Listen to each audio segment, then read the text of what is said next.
C'est un week-end de mode qui se prépare à Lille, à Saint-Sauveur, jusque dimanche. Il fera la part belle aux créateurs de la région. 48 heures des maisons de mode pour la 8e édition, 20 000 personnes attendues.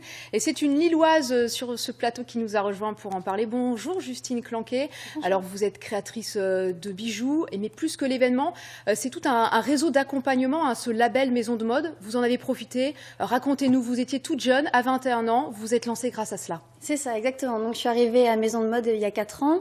J'ai la boutique à Roubaix. J'ai commencé au tout début, j'avais pas encore réellement de distributeur, pas réellement de clientèle. Et Maison de Mode m'a aidée à professionnaliser ma marque. Alors comment? Une aide forcément financière, on l'imagine, un loyer qui a été payé par le label, comment ça fonctionne? Bien sûr, c'est ça. Donc au tout début, il y a une aide participative sur les salons professionnels.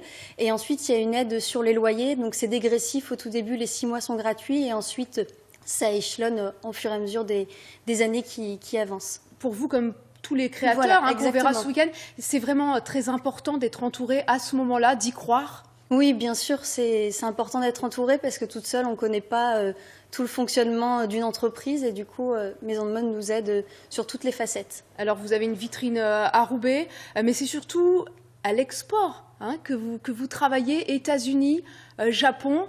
Oui. Comment on fait ce grand pas de Roubaix à l'international? C'est vraiment les salons professionnels sur Paris qui nous permettent de rencontrer des acheteurs internationaux et du coup d'ouvrir le marché d'un point de vue mondial. Donc moi, principalement sur les États-Unis et au Japon. Il se murmure que Lady Gaga est fan de vos bijoux, là, que vous portez d'ailleurs. Comment elle les a découverts? C'est vraiment, en fait, j'ai commencé à vendre dans une grande enseigne aux États-Unis fin décembre 2015 et du coup, Lady Gaga a découvert mes bijoux par le biais de cette boutique et en mars dernier, j'ai eu la chance de l'avoir porté mes pièces. Les jeunes entrepreneurs, évidemment, vous allez en rencontrer ce week-end. Vous êtes également un modèle pour eux. Vous racontez comment vous avez été soutenue? Oui, bien sûr, c'est vrai qu'il y a l'aide de Maison de Mode, mais il y a aussi l'aide qu'on apporte entre nous, les créateurs, parce qu'on discute beaucoup entre nous sur nos problèmes, sur notre évolution. Et du coup, il y a l'aide chez Maison de Mode et également entre créateurs, qui est important. Dernière question, vous auriez imaginé à 25 ans avoir votre propre boutique sans tout cet accompagnement? Non, pas vraiment. C'est vrai que ça a précipité un peu les choses. En 4 ans, j'ai bien évolué et sans Maison de Mode, je pense que ça n'aurait pas été possible, en tout cas si rapidement. Merci beaucoup d'avoir été à nos côtés et bon week-end pour ces 48 heures donc de la mode qui se déroule au Palais Saint-Sauveur de Lille jusque dimanche. Merci.